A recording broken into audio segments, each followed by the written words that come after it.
Karl Marx, filósofo de la historia. Resumen.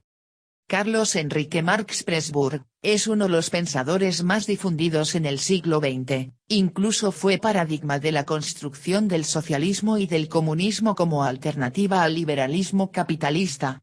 Han pasado 194 años del nacimiento y 129 de la muerte del filósofo del comunismo, judío de raza y religión, alemán y protestante, católico por su educación en el gimnasio archicatólico de Treviso, filósofo, ateo y revolucionario comprometido por la construcción del comunismo. Hace una radiografía filosófica del sistema liberal capitalista en que vive, tarea que empieza con la crítica de la religión, profundiza en el sentido del opio y de la alienación política, vislumbra la meta de la historia al que deben arribar los proletarios guiados por la inteligencia del Partido Comunista. Finalizamos la meditación relacionando a Marx con el judaísmo y el cristianismo. El marxismo posee una mística religiosa, sin Dios hebreo ni Jesucristo, aunque late en el fondo de la teoría las mencionadas religiones, aunque tiene el anhelo eterno de los postulados de la tesis de Moisés y Jesucristo. Palabras claves: religión, opio, alienación, judaísmo, cristianismo y comunismo. Comte rendu.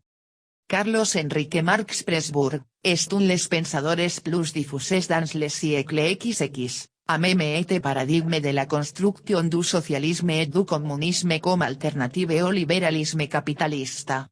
Ils sont passés 194 ans de la naissance et 129 de la mort du filósofo du comunisme, juif de race et religion, allemand et protestant, catholique par son éducation dans le gymnase archicatólico de Treviso, filósofo, ateo et revolutionnaire engagé par la construction du comunisme.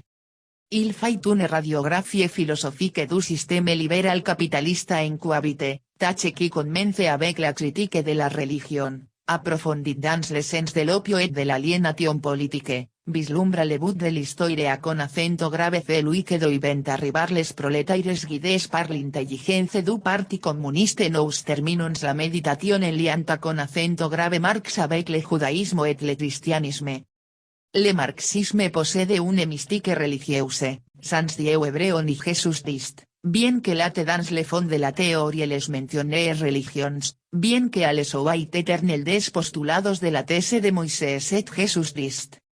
Mots clefs: religion, opio, alienación, judaísmo, cristianisme et comunisme. Introducción. Han pasado 194 años del nacimiento y 129 del fallecimiento del filósofo del comunismo, fines del siglo XIX y desde 1917 hasta 1991, se presentó ante la humanidad como paradigma de la organización social y estatal frente a la sociedad y Estado liberal capitalista. Nuestro país ha sido testigo del esfuerzo por hacer socialistas y comunista a los peruanos, fundado en el pensar de Mariátegui Lachira, sin calco ni copia, en su versión cruenta y decadente con sendero luminoso que nihilizó la existencia de los excluidos de la historia, aunque se presentaba como su defensor. La memoria siempre es actual, aunque muchas veces viene el olvido y con ella repetimos los hierros del ayer. Para no incurrir en los errores de las generaciones del 80 y del 90, hacemos una relectura crítica de los postulados de Carlos Enrique Marx Pressburg. En la primera parte señalamos las razones de los postulados del filósofo de la revolución comunista. Las experiencias de la niñez determinan en cierta manera el derrotero ulterior, judío estigmatizado, protestante obligado, católico por su educación, iniciado en el derecho, filósofo por estudio y vocación. La tarea de la filosofía es evaluar críticamente al sistema en que se vive, tarea que se inicia con el examen del cielo y de la tierra. La religión es una cadena que oscurece y deshumaniza, la meta suprema de la historia es la construcción del comunismo, tierra prometida que mana leche y miel. El marxismo posee un fondo religioso, pero explicitado radicalmente con ropaje filosófico, jurídico y político, materialista, ateo, revolucionario. Finalmente, nos referimos a la relación de Marx con el judaísmo y cristianismo. El marxismo es un judaísmo sin Dios y un cristianismo sin Jesucristo, es decir, Marx reemplaza a Dios y Jesucristo, razón por la cual, sus seguidores se constituyen en adoradores de Marx. Génesis de su meditación. En las universidades alemanas prima el espíritu hegeliano. Hegel es el último filósofo genial de la modernidad y el primer contemporáneo. Ha determinado el derrotero de la reflexión del siglo XIX, cuyas consecuencias en la presente centuria se han manifestado a través del existencialismo, marxismo y fenomenología. El marxismo es una filosofía hegeliana invertida, es la transvaloración del idealismo en materialismo. Desde esta óptica observa, Marx Pressburg, la vida de los hombres y en esa dimensión los orienta. Carlos Enrique Marx Pressburg, es el segundo hijo de Heinrich Hirschfeld, y de Henriette, nacido en Treveris el 5 de mayo de 1818. Sus padres son descendientes de familias judías rabínicas. Heinrich por las exigencias y la intolerancia de los protestantes se ve obligado a bautizarse, 1817, en los postulados de Martín Lutero II. La señora Henriette con sus hijos renuncia al judaísmo en 1824 y son bautizados en la religión protestante. Heinrich, que es abogado, lee a sus hijos los escritos de Voltaire, Jean Racine y sobre todo a Rousseau III. La misma formación de Marx fue complicada y traumática, por judío, un extraño al mundo no judío, por bautizado, un extraño al propio judaísmo. Esta experiencia inicial de la alienación, sin embargo, no provocó en Marx, que se había acostumbrado muy pronto a reprimir todas sus hiperintimidades, desesperadas cavilaciones y noches de insomnio, sino que él sublimó, racionalizó y objetivó todo en un problema filosófico, y más tarde económico. Todo ello constituyó, no obstante, un proceso inconsciente. Kunzli, A. 1966 2.504.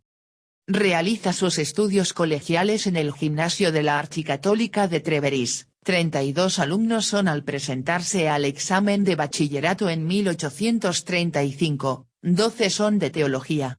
En la evaluación de revalida escribe el tema, Consideraciones de un adolescente para la elección de una profesión, señala dos criterios, la propia perfección, el trabajo y compromiso para el bien de la humanidad.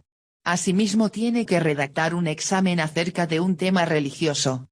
La unidad de los creyentes con Cristo según Juan 15, 1-14, explicada en su fundamento y esencia, en su absoluta necesidad y de sus efectos. Culmina su manuscrito acerca del cristianismo evangélico. Tan pronto como un hombre alcanza esta virtud, la unión con Cristo, puede esperar sosegada y calladamente los golpes del destino, afrontar valientemente la tormenta de la pasión, aguantar impertérrito la furia del mal. ¿Quién no va a soportar gustosamente el dolor si sabe que por su perseverancia en Cristo, por sus obras, Dios mismo es glorificado? Cau con diéresis NG, Hans 1979 2.308-309. Esto nos lleva a afirmar que Marx tiene una formación religiosa, tanto del judaísmo de parte de su madre y de la mentalidad evangélica que recibe en el colegio. En 1835 ingresa a la Universidad de Bonn para estudiar Derecho, pero en 1836 se traslada a Berlín para estudiar filosofía y en el verano de dicho año se jura amor eterno con Jenny von Westphalen, la chica más agraciada de Treveris, una muchacha de familia aristocrática con la que Marx contraerá matrimonio, 19 de junio de 1843, en la iglesia de San Pablo, Bad Kreuznach, Reale, G. 1992 2.175. Asiste al Club de Doctores de los Hegelianos de Izquierda, liderado por el teólogo radical Bruno Bauer que se orienta al ateísmo y a la crítica del Estado prusiano. A dicho círculo pertenecen Arnold Ruge, Ludwig Feuerbach, Max Stirner, Moses. Finaliza sus estudios y el 6 de abril de 1841 presenta su tesis doctoral en la Universidad de Jena con la denominación Diferencia entre la filosofía de la naturaleza de Demócrito y Epicuro. Es la obra primogénita y revela su ateísmo. La filosofía, mientras una gota de sangre haga latir su corazón absolutamente libre y dueño del universo, no se cansará de lanzar contra sus adversarios el grito de Epicuro, el impío no es el que desprecia los dioses del pueblo, sino el que se adhiere a la idea que el pueblo se forme de los dioses. La filosofía no lo disimula. Hace suya la profesión de fe de Prometeo, en una palabra, yo tengo odio a todos los dioses. Y opone esta divisa a todos los dioses del cielo y de la tierra que no reconocen a la conciencia humana como la divinidad suprema. Ella no aguanta ningún rival. Fernández, C. 1976, número 1356. El filósofo, según Marx, tiene que poseer la actitud prometeica y por eso da como respuesta la que Prometeo dio a Hermes, ministro de los dioses: jamás, puedes estar bien cierto, cambiaría yo mi suerte miserable por tu servidumbre, pues yo doy más valor a estar clavado a esta roca que a ser el criado fiel y el mensajero del padre Júpiter. Fernández, C. 1976, número 1356. Muchas veces los hombres han representado a los dioses con sus propias características, por ello son viciosos o virtuosos. Genófanes de Colofón, filósofo presocrático que floreció en 540 a.C., retrata el antropomorfismo religioso. Homero y Hesíodo han atribuido a los dioses todas las cosas que son objeto de vergüenza y censura entre los hombres: hurtos, adulterios y engaños recíprocos. 8 fr. 11 y 12. Pero los mortales creen que los dioses tienen un nacimiento, y vestiduras, voces y cuerpo similar al de ellos. 8 fr. 14. Y los etíopes representan a sus dioses chatos y negros, y los tracios dicen que tienen los ojos azules y cabellos rojos. Fr. 16. Pero si los bueyes, los caballos y los leones tuviesen manos y con ellos pudiesen dibujar y realizar obras como los hombres, los caballos dibujarían figuras de dioses semejantes a los caballos, y los bueyes a los bueyes, y formarían sus cuerpos a imitación del propio. Fr. 15. Mondolfo, R. 1983. 2.76. En consecuencia, cada uno hace su dios a su imagen y semejanza, por ello los dioses y diosas son como las personas humanas con sus vicios o virtudes. Marx Pressburg nos indica que el impío es aquel que se adhiere a la religión que posee el pueblo. Este tiene una visión errónea y por ello sufre del eclipse religioso. ¿Cómo no va a estar torturada la Europa cristianísima si viene sangrándose desde los tiempos de Martín Lutero? Católicos contra protestantes, protestantes contra católicos. Los que son sepultados, no son las imágenes, sino los hombres cargados de alegría y esperanza, de tristeza y desesperación. Hay que rechazar la religión que lleva a la falsedad, al odio, a la desesperación y a la muerte, afirmar únicamente como divinidad suprema a la conciencia humana. Esta es una tesis planteado por Ludwig Feuerbach en Esencia del cristianismo. Homo homini deus est, el hombre un dios para el hombre. C. Zwingli, p. 2.277, el hombre es un dios para el hombre, fuera del hombre no hay dios.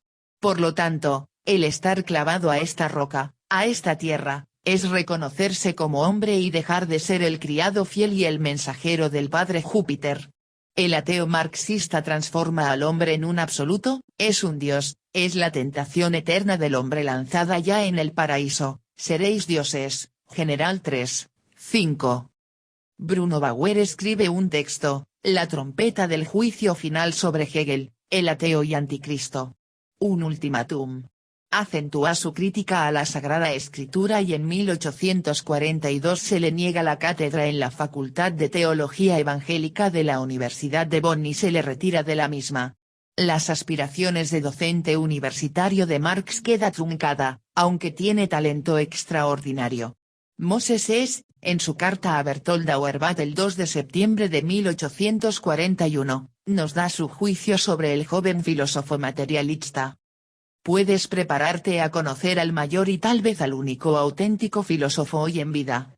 Él sobrepasa, tanto por su tendencia como por su formación filosófica, no solo a Strauss, sino también a Feuerbach, y esto último ya es mucho decir.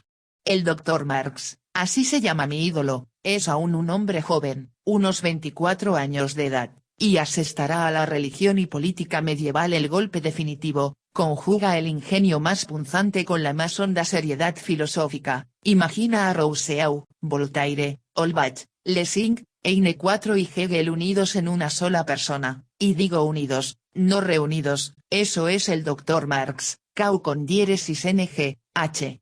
1979 2.310. Como tal, es un hombre con muchas posibilidades de futuro y sin embargo aumentó la fila de los desocupados.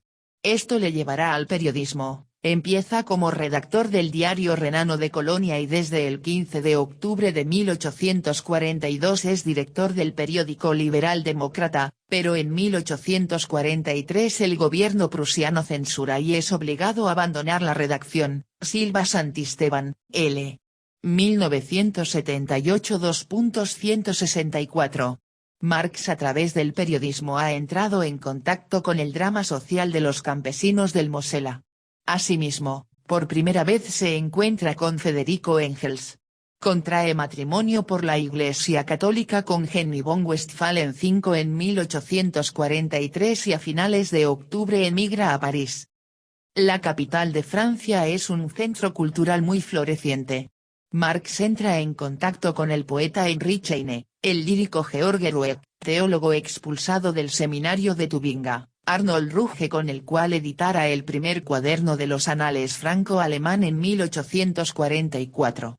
Adquiere una visión más adecuada sobre el pensamiento de los socialistas, tales como Fourier, Saint-Simon, Owen, Cabet, Blanc y del anarquista Bakunin. Se conoce personalmente con P.J. Proudhon, con Moses S. Federico Engels, el último le relaciona con la Liga de Comunistas que existen en Londres y Suiza.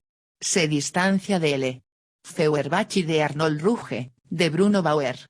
Redacta su texto, La Sagrada Familia o Crítica del Criticismo Crítico contra Bruno Bauer y consortes 6. Marx Pressburg se hace socialista y comunista, descubre las enormes posibilidades de un movimiento de trabajadores organizados y se convierte en el teórico del proletariado, piensa por los trabajadores que se ven a sí mismo y no tienen tiempo para darse cuenta de su miseria. Desarrolla una amplia práctica revolucionaria dentro de los sectores obreros y los alemanes emigrados. En 1844 elabora sus manuscritos de París, conocida como Manuscritos Económicos Filosóficos, conjunto de apuntes para una crítica de la economía nacional. Federico Engels le sugiere la necesidad vital del estudio de la economía política y por ello se sumerge, Marx, en la bibliografía económica, estudia y extracta a Adam Smith, a Jean-Baptiste Say, a David Ricardo y a John Stuart Mill. Nos habla del salario y de la alienación del trabajo, del beneficio del capital, de la propiedad privada y del comunismo, de la dialéctica hegeliana, de la religión. El ateísmo es el humanismo conciliado consigo mismo por eliminación de la religión, el comunismo, el humanismo conciliado consigo mismo por eliminación de la propiedad privada. Hans Kau con diéresis NG, 1979, 313-314. Carlos Enrique Marx Pressburg ya es ateo a carta cabal, revolucionario, teórico del socialismo y del comunismo. En 1845, a petición del gobierno de Prusia, Marx fue expulsado de París, porque es considerado como revolucionario peligroso y, se estableció en Bruselas. Lenin, S/F, 9, funda la Sociedad Obrero Alemán, escribe, en primavera de 1845, su tesis sobre Feuerbach, autor de La esencia del cristianismo, que se quedó a medio camino y en la teoría, se debe llevar a fondo las premisas revolucionarias y esto tiene que confirmarse por la praxis, es en la práctica donde el hombre tiene que demostrar la verdad, es decir, la realidad y el poderío, la terrenalidad de su pensamiento. Marx, tesis sobre Feuerbach, tesis 2. Si es así, la esencia religiosa no es la esencia humana como sostenía Feuerbach, sino el conjunto de las relaciones sociales, finaliza. Los filósofos no han hecho más que interpretar de diversos modos el mundo, pero lo que se trata es de transformarlo, y tesis 6 y 11. Esto es, realizar la total inversión de las estructuras sociales. En la capital de Bélgica vuelve a encontrarse con Federico Engels, ambos publican La ideología alemana. Profundiza su visión sobre el derrotero humano, Los hombres son producto de sus condiciones históricas y el Estado expresa dicha realidad en las estructuras sociales vigentes. Si es así, la producción espiritual, política, religión, leyes, moral, metafísica, etc., son manifestaciones de la actividad material y del comercio material de los hombres. Si los hombres modifican su producción material y su comercio real, cambian a la par su propia realidad, su manera de pensar y los productos de su pensamiento. No es la conciencia la que determina su vida, sino la vida la que determina a la conciencia. Carlos Marx, Miseria de la filosofía, 1981, 142. Hace una crítica audaz a la filosofía de la miseria del señor Proudhon, que no ha diferenciado ni entendido el valor de uso y de cambio, la división del trabajo que se ha dado en la historia, el dinero y el trabajo, la libertad y la esclavitud, el monopolio y la competencia, de la propiedad, de las huelgas y coaliciones de los obreros, proposiciones expresadas en Miseria de la filosofía, editada en 1847. El tema social y laboral es vuelven muy significativo para el filósofo del proletariado. La existencia de una clase oprimida en la condición vital de toda sociedad fundada en el antagonismo de clases. La emancipación de la clase oprimida implica, pues, necesariamente la creación de una nueva clase. La condición de la emancipación de la clase obrera es la abolición de todas las clases, del mismo modo que la condición de la emancipación del tercer estado, del orden burgués, fue la abolición de todos los estados y de todas las órdenes, Ib. 142. Coherente con su tesis, Carlos Enrique Marx Presburg, se afilia a la Liga de los Comunistas, conjuntamente con Federico Engels marchan a Londres y participan en el primer congreso celebrado en noviembre de 1847, el segundo congreso le encarga, a los dos camaradas la redacción del programa del partido. Marx Engels escribe en el Manifiesto del Partido Comunista, editado en 1848. Texto clave y fuente de inspiración para todo aquel que ha decidido luchar o morir, la lucha sangrienta o la nada por los proletarios y el ocaso de la burguesía. Marx vuelve a Colonia, Alemania, para dar su respaldo al movimiento democrático y revolucionario de 1848. La revolución fracasó y el filósofo del proletariado es tomado prisionero, juzgado y expulsado del país. Exiliado arriba a París, pero le fue prohibida la residencia en la ciudad Luz, entonces se trasladó a Gran Bretaña, llegando a Londres el 24 de agosto de 1849. En Londres se consagra al estudio de la economía, sus penurias y pobrezas serán aliviadas por el subsidio del industrial Federico Engels. En 1859 publica su crítica de la economía política, propicia la organización de la Asociación Internacional de los Trabajadores, 1864, reunidos en Londres, conocidas como la Primera Internacional, redacta sus estatutos y hace el informe al Consejo Regional de 1865. Hay cisma entre los integrantes de la Internacional, unos son partidarios de La Salle, la socialdemocracia de Liebknecht y, por otro, los seguidores de Proudhon y Blanqui. Por cierto, el conflicto se produce luego de la derrota del Comuna de París de 1871, en la que es expulsado Bakunin VII en 1867, Marx publica el primer volumen del Capital, los dos últimos lo editará F. Engels en base a los manuscritos de su genial amigo. La Primera Internacional se disolvió en 1872. Marx todavía conserva la vitalidad y hace glosas marginales al programa del Partido Obrero Alemán de 1875, conocida como crítica del programa de Gotha. Henry von Westphalen falleció el 2 de diciembre de 1881, amiga inseparable e inspiradora del filósofo. Hay un vacío irreparable que va a minar su salud, hasta que el 14 de marzo de 1883, Marx falleció serenamente sentado en el sillón de su escritorio. Roberto J. Salazar Ramos, 1989, 90-92. Misión de la filosofía de la historia. 2.1. Crítica de la religión. Carlos Enrique Marx Presburg es un judío contrario al cristianismo, Al protestantismo ilustrado anticlerical y como filósofo de la historia es crítico mordaz de la religión, está plenamente convencido que la emancipación de la religión es el presupuesto de todas las liberaciones, la crítica de la religión es la premisa de toda crítica. Marx, K. 1932. Marx, concisamente ha señalado la responsabilidad del filósofo y la tarea de la filosofía de la historia. La realidad humana está invertida, se encuentra en este valle de lágrimas y del cual no es consciente. Esto es alienación religiosa. La explicación no puede partir de lo abstracto sino de la vida viviente, no del hombre idealizado ni despojado de su dignidad personal. Marx Engels. S/F, 35. El hombre no es un ser abstracto, agazapado fuera del mundo. El hombre es el mundo de los hombres, el Estado, la sociedad. Este Estado, esta sociedad producen la religión, una conciencia del mundo invertido, porque ellos son un mundo invertido. Marx Pressburg, K. 1939, v. Facticidad que se traduce en la existencia inhumana, en la primacía de la injusticia y de la esclavitud. La religión ha justificado el mundo sangrante y torturante, según Carlos Marx. Más aún, se ha constituido en su concepción y los conserva en vida por medio de vanas esperanzas. La religión es la teoría general de este mundo, su compendio enciclopédico, su lógica bajo forma popular, su pundonor espiritualista, su entusiasmo, su sanción moral, su solemne complemento, su razón general de consolación y justificación. Es la fantástica realización de la esencia humana, porque la esencia humana carece de verdadera realidad.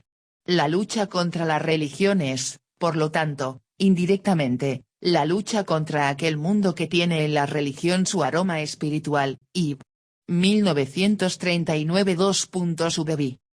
Marx está haciendo una síntesis de la relación idílica de la religión institucional y del Estado, del abrazo entre el poder espiritual y temporal. Si es así, la lucha contra la religión, es una pelea contra el Estado burgués capitalista y neoliberal. La religión no es solamente el aroma espiritual para justificar el status quo deshumanizador, es también una protesta contra las relaciones sociales inhumanas. La miseria religiosa es, de una parte, la expresión de la miseria real y, de otra parte, la protesta contra la miseria real. La religión es el suspiro de la criatura agobiada, el estado de ánimo de un mundo sin corazón, porque es el espíritu de los estados de coas carentes de espíritu. Ib. B. La rebeldía religiosa no lleva a la resolución de los problemas sociales porque proyecta la solución fuera de la tierra, es decir, en el cielo. Si es así, se transforma en un espejismo. La religión es solamente el sol ilusorio que gira en torno al hombre mientras éste no gira en torno a sí mismo. Ib. B. Como tal proporciona una alucinación de la felicidad. Te haces la idea que eres feliz, pero no gozas de la exquisitez de la vida. 2.2. Opio del pueblo. Carlos Enrique Marx Pressburg considera a la religión como opio del pueblo porque en aquella época se hacía énfasis a la política de la drogadicción generalizada impuesto por el Imperio Británico al gobierno chino. 8. La proposición despectiva de Marx tiene su antecedente en los postulados de Holbach que afirmaba en 1761, la religión es el arte de emborrachar a los hombres de entusiasmo para impedirles que se ocupen de los males que les causan los gobiernos. Las amenazas de fuerzas invisibles dan fuerza para sufrir en silencio las miserias que les han infligido aquellos poderíos. Hegel, refiriéndose a la religión india, la ve compuesta de hombres en decadencia física y moral que experimentan su situación insoportable y buscan en el opio un mundo de sueños y felicidad de locos. Heine, califica la mortificación cristiana de suicidio para quitarse los tormentos de la existencia, para cloroformar por el sonido del órgano y las campanas, los dolores de la cabeza. Para quienes la tierra no ofrece nada más, se inventó el cielo. Bruno Bauer, compara la teología con el opio que adormece los instintos de la humanidad libre y a la religión que destruye lo humano con la pasión que tiene la embriaguez de uno dedicado al opio. Moisés es, afirma, La religión puede sin duda hacer soportable la conciencia desdichada de la esclavitud. Como el opio presta buenos servicios en el caso de la enfermedad dolorosa, la fe en la realidad de lo irreal y en la irrealidad de lo real es sin duda capaz de procurar a otros que sufren una bienaventuranza pasiva. Pero no puede suministrar la energía viril para liberarse del mal. Vélez Correa, Jaime 1989 2.361. La religión es una patología de las conciencias humanas. Más aún, es un mal que va creando expectativas y soluciones ficticias, por ello ha creado el cielo y niega el drama terrícola de los hombres. Los pensadores que anteceden a Marx poseen una visión negativa de la religión, es la que adormece la vivacidad del darse cuenta, nos hace inconsciente y por ello es una cadena de deshumanización. Marx por cierto lleva la crítica religiosa a su radicalidad, el hombre hace la religión no hace al hombre. Y la religión es, bien entendido, la autoconciencia y el autosentimiento del hombre que aún no se ha adquirido a sí mismo o ya ha vuelto a perderse. Marx, K. 1939, v. ¿Cómo se llega a la superación de la alienación religiosa? La salida coherente será dejar de ser religioso y trastocar el orden vigente, transformando el mundo se entierra a la religión. La superación de la religión como la dicha ilusoria del pueblo es la exigencia de su dicha real. La crítica de las religiones, por lo tanto, en germen, la crítica del valle de lágrimas que la religión rodea de un halo de santidad. La misión de la historia consiste, pues, una vez que ha desaparecido el más allá de la verdad, en averiguar la verdad del más acá. Y, en primer término, la misión de la filosofía, que se halla al servicio de la historia, consiste, una vez que se ha desenmascarado la forma de santidad de la autoenajenación humana, en desenmascarar la autoenajenación en sus formas no santas. La crítica del cielo se convierte en la crítica de la tierra. La crítica de la religión, en la crítica del derecho, la crítica de la teología, en la crítica de la política, y, vivi. La superación o liberación de todas las desdichas del hombre y de la sociedad debe empezar por la liberación religiosa, dejar de ser religioso para ser ateo, es decir, plenamente humano. Los hombres de los tiempos de Marx transformaron a los proletarios en pobres perros, hasta los legisladores quieren normar para que los perros paguen sus impuestos, es decir, consideran a los perros como personas, así se rebaja al trabajador a la condición de animal. Aquellos exclamación de un francés al enterarse de que existía el proyecto de crear un impuesto sobre los perros, pobres perros. Quieren trataron como si fuerais personas. Y Becky sube. Carlos Marx Presburg se considera un segundo Martín Lutero y como tal está llamado a dar un giro copernicano a la situación de Alemania y del mundo. El pasado revolucionario de Alemania es, en efecto, un pasado histórico, es la Reforma. Como entonces en el cerebro del fraile, Martín Lutero, la revolución comienza ahora en el cerebro del filósofo, Carlos Marx. Lutero ha vencido la servidumbre fundada en la devoción, porque ha colocado en su puesto a la servidumbre fundada sobre la convicción. Ha infringido la fe en la autoridad, porque ha restaurado la autoridad de la fe. Ha transformado los clérigos en laicos, porque ha convertido los laicos en clérigos.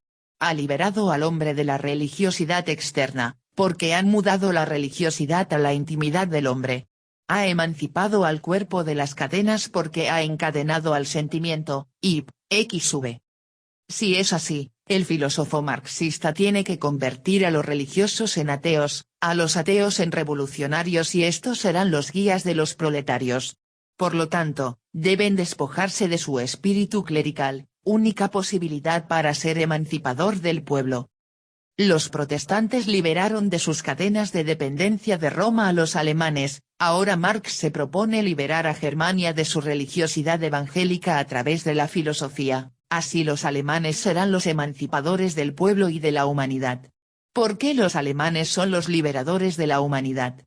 La misión liberadora, en sentido universal, del politeísmo fueron los hebreos desde el siglo XVIII a. C. Tarea que asumieron los cristianos desde el año 33, fundado en Jesucristo. Ahora los marxistas asumen dicha responsabilidad apoyado en Carlos Marx Presburg.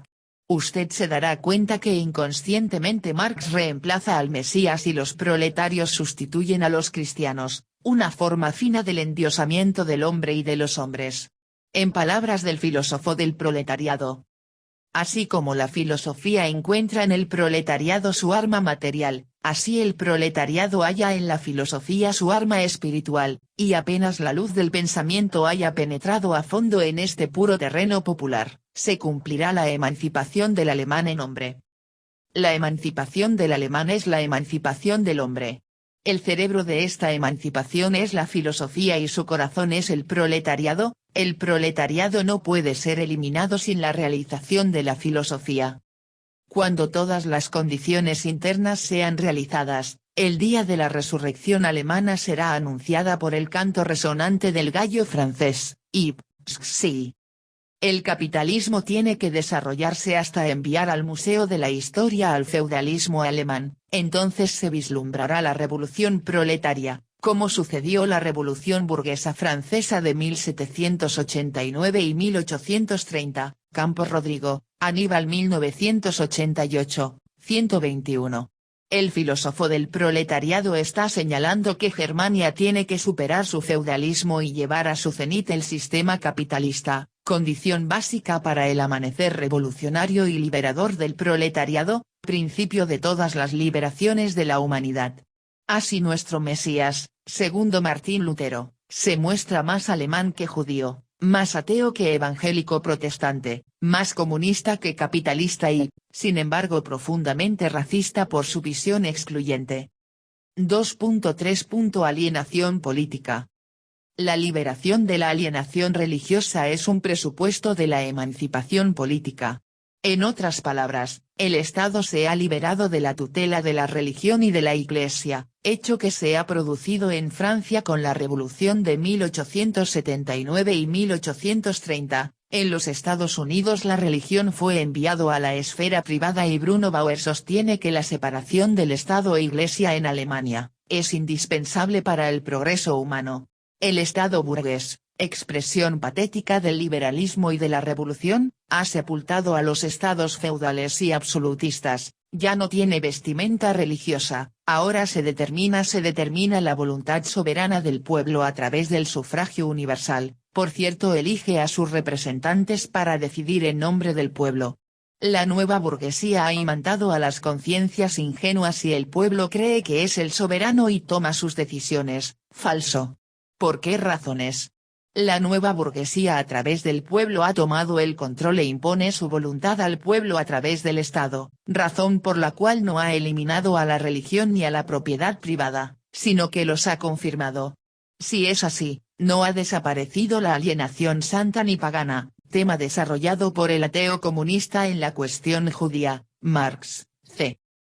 El filósofo comunista señala que el problema judío no hay que explicarlo por su religión, sino por su vida social económica. El fundamento de la fuerza del judío no está en su religión, sino en el interés egoísta, la ganancia y la usura, las que se concretizan en el dinero. Nosotros no explicamos la tenacidad del judío partiendo de su religión, sino más bien arrancando del fundamento humano de su religión, de la tenacidad práctica, del egoísmo. Campos Rodrigo, A. 1988 2.164. No es tanto el Pentateuco ni el Talmud, sino el dinero. En la sociedad burguesa el dinero es el celoso Dios de Israel ante el que no puede prevalecer ningún otro Dios. El Dios de los judíos se ha secularizado, se ha convertido en Dios universal. La letra de cambio, el dinero es el Dios real de la sociedad burguesa que adora el dinero como esencia del trabajo y de la existencia del hombre. Salazar Ramos, R. 1989 2.100. La sociedad y el Estado capitalista es ajudaizado, está adinerado y privatizado en la propiedad de ellos. En consecuencia, la emancipación humana solo es posible a partir de la emancipación de la sociedad del judaísmo capitalista. El filósofo comunista en sus manuscritos económicos filosóficos, redactado en París en 1844, aunque publicado póstumamente en 1927, descubre la gran potencialidad de los trabajadores para hacer la emancipación humana. La alienación de los hombres es a consecuencia de la división social y de la propiedad privada. En este sistema el trabajo se constituye en una alienación. El hombre por el trabajo se produce y se autoproduce, es una actividad vital y en esa medida continúa viviendo. Si los medios que produce le son arrebatados, entonces se le arranca el producto de su subsistencia, se le despoja de su vida, impidiéndole realizarse plenamente. El expropiador se enriquece con la vida de los trabajadores, se transforma en un expoliador del hombre. Por ello, el trabajo enajenado es equivalente a la vida enajenada. La propiedad privada es el producto del trabajo enajenado y, segundo lugar, el medio a través del cual se enajena el trabajo, la realización de esta enajenación. Campos Rodrigo, An. 1988, 169. Así la propiedad privada, trabajo enajenado, es el fundamento de la sociedad burguesa. En consecuencia, en la sociedad liberal, el capitalista es el lado conservador, el expropiador de la vida obrera, el trabajador es el lado destructor y negador de la sociedad que lo ha engendrado, pero al mismo tiempo es el constructor de la nueva sociedad comunista. En su escrito Miseria de la filosofía, redactado entre 1846 y 1847, precisa las consecuencias de la división del trabajo enajenado que lleva hasta la idiotización del obrero. La división del trabajo reduce al obrero a una función degradante, a esta función degradante corresponde un alma depravada, a la depravación del alma corresponde una reducción cada vez mayor del salario. Lo que caracteriza la división del trabajo en el seno de la sociedad es que engendra las especialidades, las distintas profesiones, y con ellas el idiotismo del oficio. Marx Pressburg, C. 1981, 107 y 116.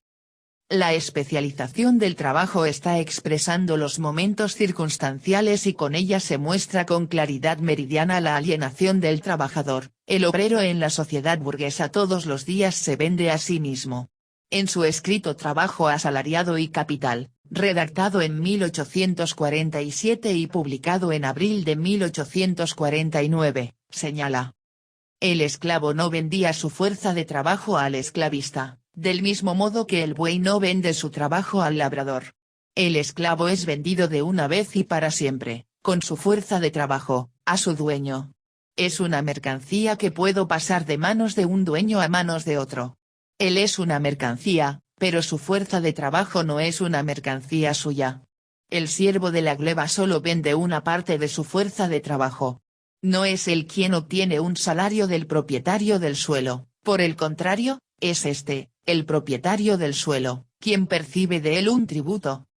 El obrero libre se vende él mismo hoy, se vende en partes. Subasta 8, 10, 12, 15 horas de su vida, día tras día, entregándolas al mejor postor, al proletariado de las materias primas, instrumentos de trabajo y medios de vida, es decir, al capitalista. El obrero no pertenece a ningún propietario ni está adscrito al suelo, pero las 8, 10, 15 horas de su vida cotidiana pertenecen a quien las compra. Por cierto, en la sociedad liberal, hablamos de libertad, por el cual el trabajador tiene la posibilidad de abandonar al capitalista y éste posee la facultad de despedirlo. Para el burgués esto es una realidad y para el asalariado es una posibilidad, ya que, sin ella no puede vivir. De hecho no existe la forma de excluirse del sistema capitalista. ¿Por qué? Para el obrero la única fuente de ingreso es la venta de su fuerza de trabajo, no puede desprenderse de toda la clase de los compradores, es decir, de la clase de los capitalistas, sin renunciar a su existencia. No pertenece a tal o cual capitalista, sino a la clase capitalista en conjunto, y es incumbencia suya encontrar un patrono, es decir, encontrar dentro de esta clase capitalista un comprador. Marx Pressburg, C. S/F, 72-73. Mientras está en el sistema capitalista, el obrero no podrá excluirse de ella ni el capitalista prescindir del trabajador. Temporalmente se necesitan unos a otros, pero llegará el tiempo en que el trabajador enviará al capitalista al trasto de la historia. ¿No les parece que es una hermosa ilusión? La revolución industrial del capitalismo se sustenta en la explotación abierta, descarada, directa y brutal del trabajador. A todas las profesiones venerables y dignas, médico, abogado, sacerdote, poeta, hombre de ciencia, los ha transformado en asalariados, en vendedores de sus vidas cotidianas y así subsistir. Los pobres y miserables crecen más rápido que la riqueza. Marx, Engels, MPC, 42. ¿Por qué razones se produce la deshumanización del trabajador? Debido a que el obrero van dejando plusvalía a favor del dueño del capital. Marx, C. Salario, precio y ganancia, 217. Cuando los trabajadores solicitan el aumento del salario al capitalista, empresario, industrial, banquero, comerciante, etc., lo único que hacen es prolongar su existencia agonizante y por ello nos dice en el Consejo General de I Internacional de 1865. En vez del lema conservador de un salario justo por una jornada de trabajo justo, deberá inscribir en su bandera esta consigna revolucionaria: abolición del sistema de trabajo asalariado. ¿Por qué razón? El capitalista no busca elevar el nivel medio del salario, sino a reducirlo. ¿Qué queda por hacer? La emancipación definitiva de la clase obrera tiene que traducirse en la abolición definitiva del sistema de trabajo asalariado, IB, 231. La sociedad burguesa y su representante jurídico-político, el Estado capitalista es la violencia organizada de una clase para la opresión de otra. Marx Engels, MPC, 50. La finalidad de la filosofía de la historia es mostrar el drama sufriente del proletariado y la vida confortante del dueño del capital, de las relaciones laborales expresadas por las leyes injustas elaboradas, aprobadas y ejecutadas por los propietarios del capital que manejan el Estado. Meta de la historia. La historia humana, desde la óptica de Marx Pressburg, es el derrotero lacerante y sangrante, devenir que ha por los modos de producción asiática, antigua, feudal y burguesa, como las épocas progresivas de la formación económica de la sociedad. Marx, C. Crítica de la economía política, citado por cf.ti. Número 1415. Estas son expresiones de las relaciones socioeconómicas, ligazón vital que es independiente de la voluntad de los hombres, son necesarias y determinantes, sin embargo no son definitivas ni eternas sino contingentes.